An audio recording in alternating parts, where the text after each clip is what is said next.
Greetings, internet drinking buddies. My name is Link, the show's name is Tubbin' and Chuggin', and on this episode, I'll be imbibing all the seltzers.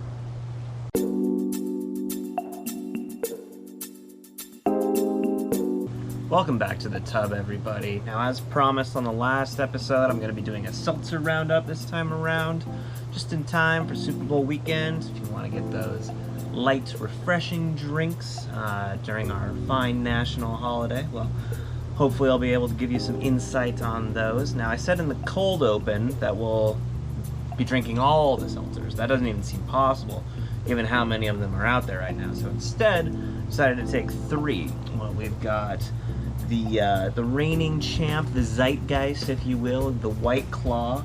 We've got the up-and-coming challenger here in the Bud Light Seltzer. Big marketing campaign going on for that guy. And then we've got the cheap option, the Natty Light Seltzer, or Natural Light Seltzer, if you want to be precise on that one. Now, I'll primarily be drinking these out of the can, because I wouldn't really recommend drinking them any other way, but in order to keep with the shot glass motif, I'm going to be going with a Berlin shot glass for this one. Now, I'd like to have a Frankfurt shot glass, but I haven't been there yet.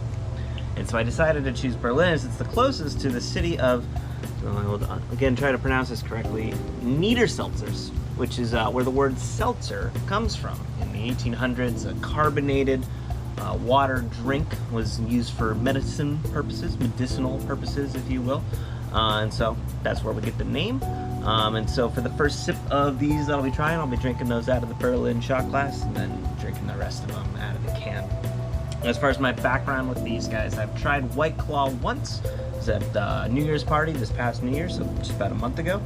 I tried a few of the Natty Light Seltzers this past weekend when I was up in Tahoe, and I've yet to try the Bud Light Seltzer, so I'm looking forward to trying all of those here. And without further ado, let's go into the intro read for White Claw. Now, White Claw's been around since 2016, but I would say it really took off in 2019 with the hot girl summer, as it were. It's manufactured by Mark Anthony Brands, which, if that's familiar to you in some way, it's probably because you recognize another one of their very popular wine coolery beverages, and that's Mike's Hard Lemonade. So Mark Anthony Brands publishes this. They publish this under the White Claw label, but it's the same parent company for both.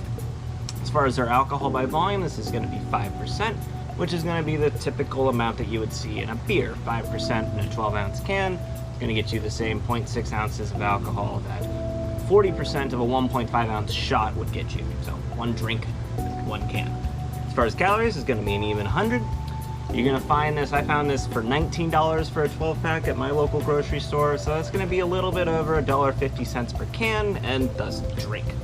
You can find this in a variety pack of natural lime, black cherry, raspberry, and ruby grapefruit in order to keep a more apples-to-apples comparison, or in this case, limes-to-limes comparison. The most common beverage I found amongst these three is a lime flavor, so we're going to be trying the natural lime flavor from White Claw. Now, I'll do a toast for all three of these, just to try to keep them all fresh.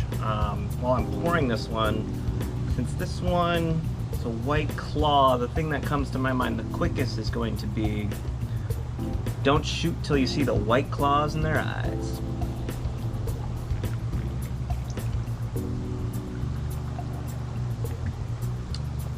Okay. Okay then.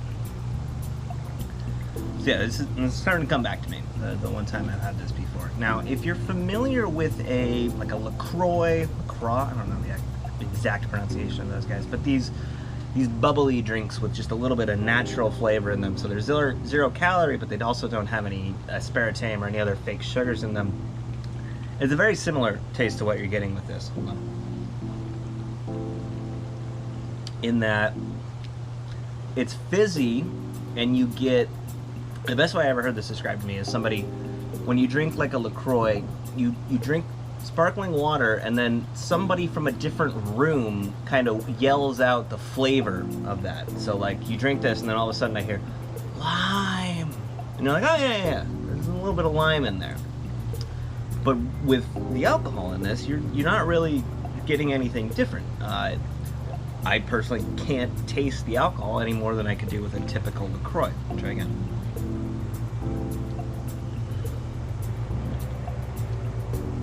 yeah, so it's there. It's maybe, actually, it's maybe a little bit more syrupy than you would normally have from one of these kind of just no-calorie flavored beverages, because there's no syrup in it. But the alcohol provides that extra layer of texture, so it's just a little bit thicker than it normally would be going down your throat. It's very, very smooth. As far as like any burn or anything like that, it's completely gone immediately after you have the first sip. Really is just a lime flavored alcoholic beverage, which I think is why they're very popular, because it doesn't really taste like lime, so it's not super sweet, and so you can have many of them before you realize, oh, I'm wasted. So, very good. I'm gonna have another sip and then we'll go on to the next one.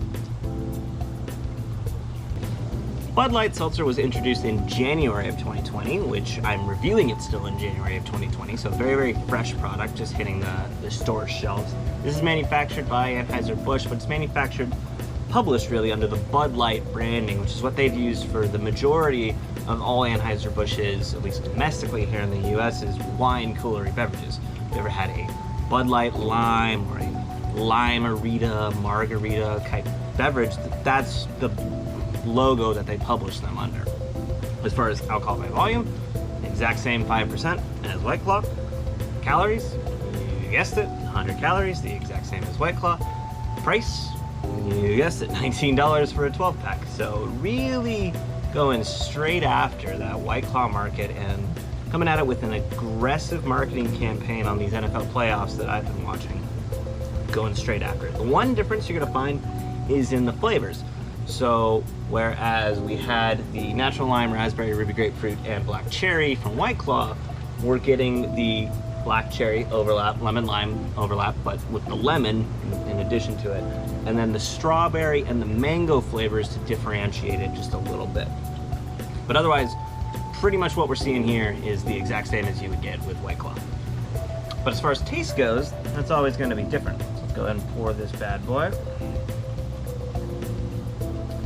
Given the sort of copycat nature of the beverage, I suppose, we'll just say, to imitators, may they continue to flatter us.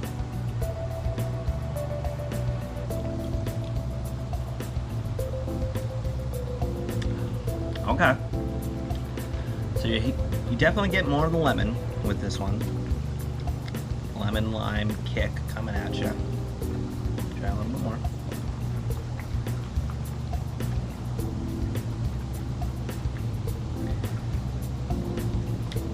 I don't know if it's just because I just had a lime and this one is lemon lime, but this is almost exclusively lemon flavored to me. I don't really get much of the lime in it, but otherwise, if I did a blind taste test on these two, I don't know if I could tell a difference. The black cherry ones might just be the exact same product.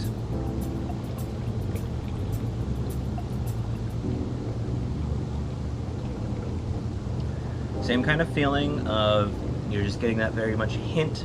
No overwhelming sweetness, more of that tart kind of aftertaste you would get of a 0-calorie beverage. None of the alcoholic burn, none of the overwhelming sweetness that you see on a lot of these. It's just a very smooth, consistent taste that is gone pretty much as soon as it goes down your throat, does not linger. I mean, at this point, like, the difference between this and that is, as we said, not really much of anything, right? It's the exact same price, the exact same calories, the exact same alcohol by volume.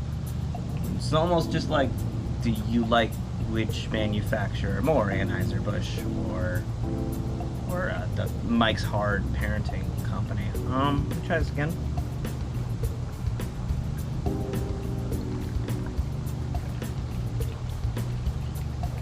Yeah. No, very smooth, very consistent. Really not telling a whole hell of a lot of difference on this one. I have a feeling it's going to change with our next one, because I've had it. I'm not going to spoil it, but we will see. Now the Natty Light Seltzer, natural light seltzer, in college we always called it Natty Light, so that's what I'm going to call it. It's been around since August of 2019, really quickly jumping on the White Claw success train. getting it out much quicker than the Bud Light Seltzer. It's manufactured by the same overall parent company, Anheuser-Busch, but this is InBev USA publishing it. I tried to look up a little bit more about them. Looks like InBev is a kind of a Belgian product that has a USA line that's under Anheuser-Busch, and they publish random stuff like natural light seltzer. But we found it, and it's here. So I guess it can't be that hard to find. It is going to be the same 100 calories as the rest of them, but the difference is that you're gonna find it for $16 for 12 pack, which is gonna save you maybe 20 cents a can, so it's cheaper, but is it worth it? As far as flavors, we're drinking the cherry lime, which they call the Catalina Lime Mixer. Play on, if you've seen the film Step Brothers, the Catalina Wine Mixer, the Catalina Lime Mixer. You can also find this in the mango, peach, and strawberry kiwi flavors. I don't have their names off the top of my head, but they also have fun additional names in there. One thing you are going to notice about this is that it does come in a typical beer can, the sort of thicker, shorter ones, as opposed to the other seltzers that we've had here that are the taller, thinner cans. So if you're more used to maybe holding this kind of can, that is another distinguishing factor. If you've got a fridge already set up for cans like this, maybe that'll help you out. Given that this is our budget option, I feel like the only toast that's really appropriate is good enough for government work.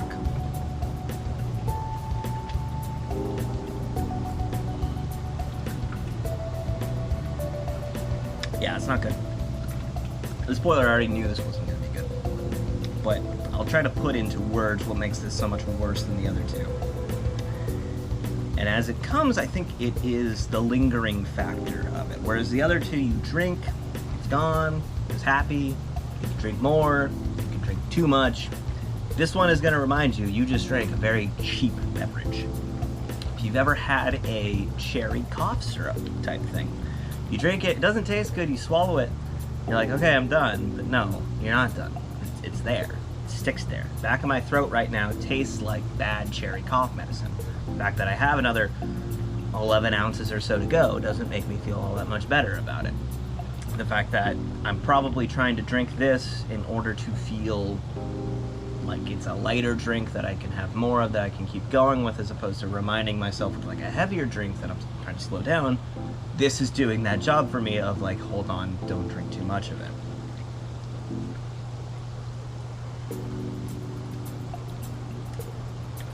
See, and it's weird because it is a much stronger taste than the other two. It's just not a very good taste. Like, I've had many of the, like the Bud Light, Lime-A-Ritas, Raspberries, whatever those are, and those have a very sweet taste that stick with you, but it's fine because the taste is actually kind of good. In this case, it's not a very good flavor. It's not really cherry, it's not really lime, it's not really anything that you would want. It's just artificial sweet hitting you and staying there.